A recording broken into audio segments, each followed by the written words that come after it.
अलैहिस्सलाम अपनी कौम के लिए उस दिन को ईद का दिन करार दे रहे हैं जिस दिन खाना मन और सल्वा उतरेगा।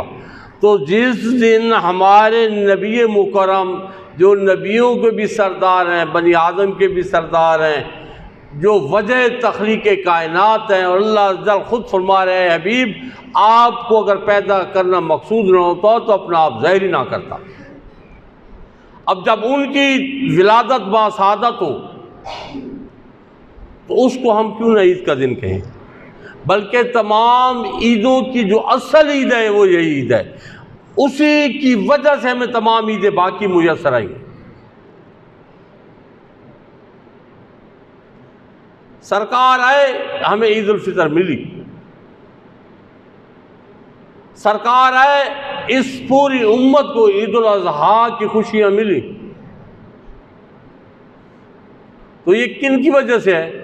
ये तमाम और तमाम उस बड़ी ईद के जिनके आने से वो ईद हमें मिली, ये उनकी वजह से हमें खुशियां मुयस्सर आई। तो क्यों ना फिर हम उस दिन को खुशियों वाला दिन कहें और उस दिन को क्यों ना हम ईद का दिन कहें। कुछ ऐसे बदबख्त हैं कि वो कहते हैं ईद पे तो जो है ना नमाज ईद पढ़ी जाती है, ठीक है ना, अगर ईद है तो ईद पे तो नमाज ईद पढ़ी जाती है। ये वो ईद है जो उन ईदों की भी सरदार है।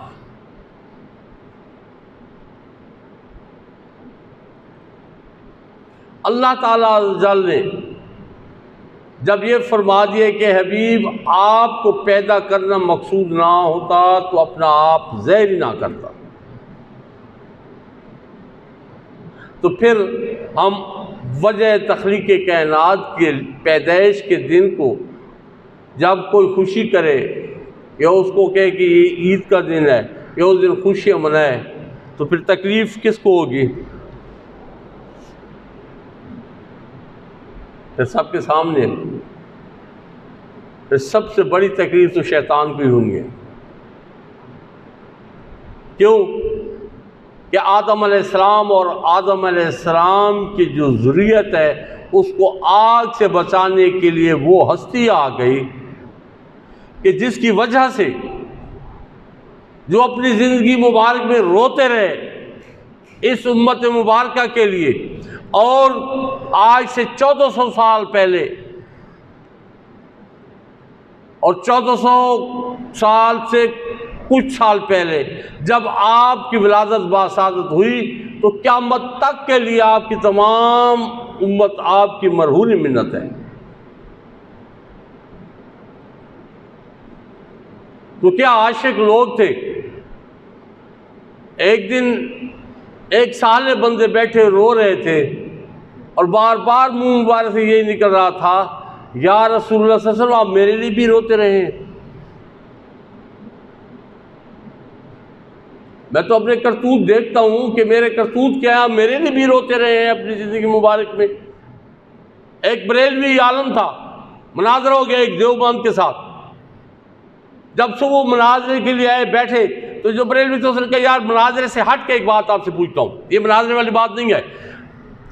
मैं पूरी रात अल्लाह ताला अज़्ज़ व जल के हबीब को कुरान में से सिफ़त तलाश करता हूँ, अब तुझे अल्लाह की कसम है तू पूरी रात मुझे ये बता कुरान में नबी मुकर्रम के नुक्स तलाश करता रहा है या नहीं कर। उसने कहा बिल्कुल यही है। तो फरमाया मुनाजरे का फिर इख्तिताम तो इसी पे हो गया, तू कौन सी जमात में से है जो नबी मुकर्रम की शान में नुक्स तलाश करता रहे, और इसी बात पे आके उसने वो तौबा तैब हो गया। पेशावर में एक बुजुर्ग गुजरे सैयद शफी शाह रहमतुल्लाह तआला अलैह, ये अभी 2005 या 6 में उनकी वफ़ात हुई। बहुत कमाल की हस्ती थे, बहुत कमाल की हस्ती थे। शाह अहमद नूरानी जैसी हस्ती को उन्होंने फ़ोन किया, ये 70 की दाई की बात है कि हजूर मैं आपसे मुलाकात करना चाहता हूँ, आपकी ज़ियारत। आपने फरमाया मैं तेरा मुँह नहीं देखना चाहता, तू कहता है मैं ज़ियारत के लिए आना चाहता हूँ। शाह अहमद नूरानी जैसी हस्ती को आपने कहा मेरे पास नहीं आना, तू 9 सितारों वो एक इत्तेहाद था, तू सरकार के बेदमू के साथ बैठ के महफिल लगाता है वहाँ पे, और मेरे पास तू किस मुंह से आएगा। बिल्कुल मेरे पास नहीं आना, मैं तुम्हें बिल्कुल मुलाकात का वक्त ही नहीं दूंगा।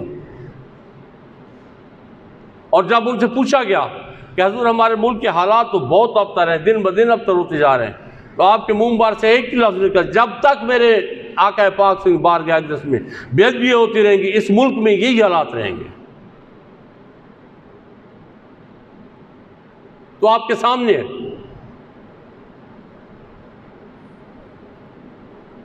अल्लाह ताला के जब हबीब मुकर्रम की विलादत बा शहादत का महीना आता है तो चेहरों से पता चलता है कि कौन सरकार का गुलाम है और कौन सरकार से बुग़्ज़ रखता है। मुंह छुपाते फिरते हैं। आप यकीन करें, जिस घर में मिलाद शरीफ की महफिल होती है पूरा साल उस घर में अल्लाह जल की रहमत का नज़ूर होता रहता है। जिस जगह पे, ज़मीन के जिस टुकड़े पे जलसा जलूस होता है सरकार की, फ़कत सरकार की ग़ुलामी के लिए, सरकार के इश्क में, सरकार की मोहब्बत में, तो वहाँ पे पूरा साल अल्लाह ताला जल की रहमत रहती है। और ये नहीं है कि एक बंदे की इस्तिताअत ही नहीं है और वो तेरे नंबर चौड़ा एहतमाम नहीं कर सकता, ना करे। बात सारी नियत की है। जिसकी नीयत खालिस है, सरकार के साथ मोहब्बत है, जितनी इस्तिताअत है उतना ही कर दे। अल्लाह ताला तो नीयत को देखता है। 12 रबीउल शरीफ, ये रबीउल शरीफ का महीना शुरू हो चुका है, तो इस महीने में आप जितना भी जहाँ भी प्रोग्राम हो वहाँ पे ज़रूर कोशिश के करे जाया करें।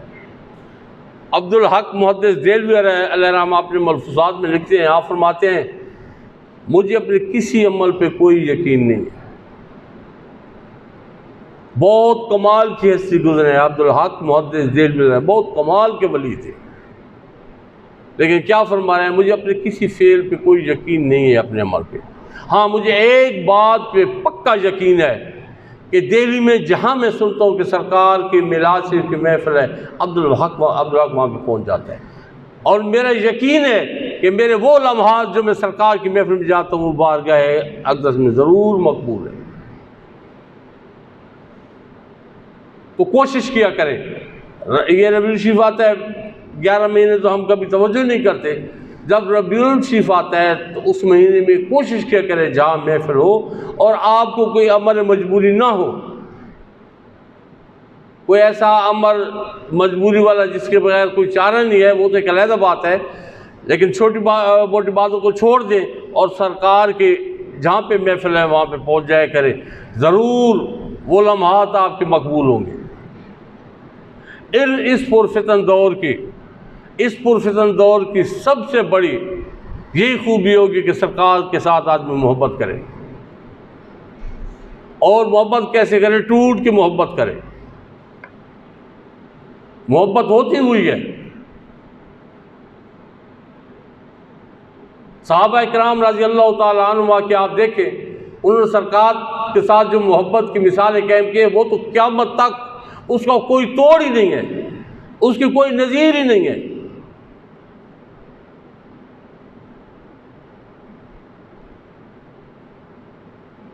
काब बिन अशरफ यहूदी बारगाह रिसाल में बेअदबी करता था, बहुत बड़ी बेअदबी करता था, सरदार था यहूदियों का। और रात को मदीने मुनव्वरा से दूर एक कस्बे में पहाड़ों का एक पूरा घिरा हुआ इलाका था, वहाँ पर उसका कल्ला था, उसमें रहता था। तो एक दिन सरकार ने अपने गुलामों को फरमाया कि कौन है जो उसका सर मेरे पास रहेगा।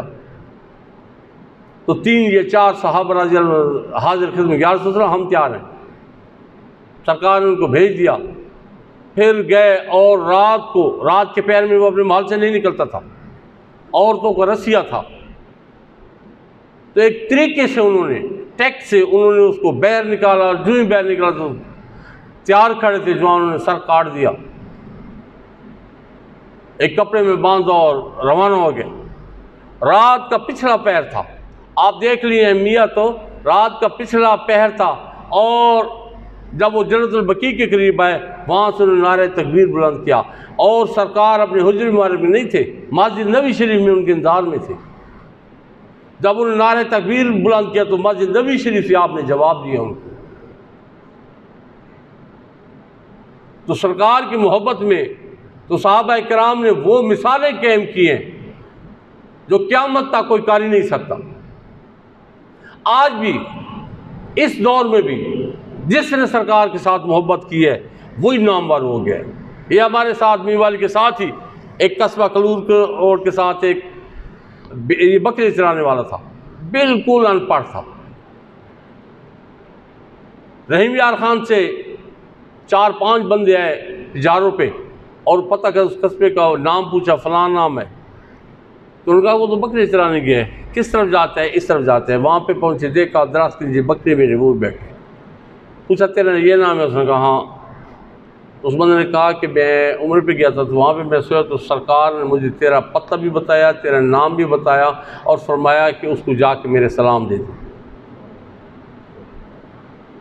तो आगे से कहते वालेकुम सलाम। अब वो हैरान थे कि सलाम किन के आए हैं और इसका आगे जो रिस्पांस है वो इतना शानदार नहीं था जिस तरह होना चाहिए था।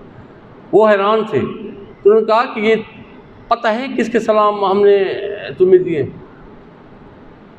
तो आगे से कहते हैं वो हाँ मेरे साईं ने सलाम भेजे। तो आप क्यों इतने हैरान हुए? आप 13वें 14वें बंदे हैं जो साईं के सलाम लेके आ रहे हो। पहले नहीं हो कि तुम पहले बंदे हो आ रहे हो, 13-14 बंदे पहले भी आ चुके हैं। वो तो मेरे सरकार हैं, उन्होंने सलाम भेजे। मैं तो नाकार हूँ, ना मुझे को आता है, ना कुछ भी नहीं हूँ, लेकिन ये उनकी शफकत है। तो वो कहते हैं मैंने कहा कि मुझे बताओ कौन सा अमल कर? समझा जाओ तुम जाओ, मैं तो ये बकरे। कहते हैं नहीं। खैर मैं वो बंदा कहते मैं बैठा रहा। मैंने कहा जाऊँगा नहीं जब तक बताओगे नहीं। तो बहुत देर बाद कहते हैं यार बंदे तू बहुत ढीठ है, लेकिन मेरे साथ एक वादा कर, दोबारा इधर आएगा नहीं और किसी को मेरा मामला बताएगा नहीं। उसने कहा मेरा ये वादा है तेरे साथ। फिर उसने बताया कि मैं दिन किसी तरह बकरी चराता हूँ, रात की शक नमाज के बाद चारपाई के ऊपर लेट जाता हूँ। जब सारे घर वाले सो जाते हैं फिर उठ जाता हूँ वुज़ू करके, तहज्जुद के वक्त तक सरकार के ऊपर दुरूद शरीफ पढ़ता रहता। तो हो सकता है सरकार को यही जो मेरी आदत है ये पसंद आ गई, मेरा यही मामला सरकार को पसंद आ गया। आप तसव्वुर करें कि इस दौर में भी मेरे आका पाक सल्लल्लाहु अलैहि वसल्लम अपने ग़ुलामों को इस तरह नज़र में रखे हुए हैं। उनको आज भी सरकार की बारगाह में जो बादब हो जाता है वहाँ से इनामात शुरू हो जाते हैं। लेकिन हमारा क्या मामला है? हमने कभी तवज्जो नहीं की। बस ला इलाहा इल्लल्लाह मुहम्मद रसूलुल्लाह पढ़ लिया, अब बस मुसलमान हैं, जन्नत में चले जाएंगे। ऐसे कभी भी नहीं होगा। वो अरहमुर राहिमीन है, वो भेज दे, वो मालिक कुल है, बेनियाज मालिक है। लेकिन जो बताया गया है वो कुछ और है।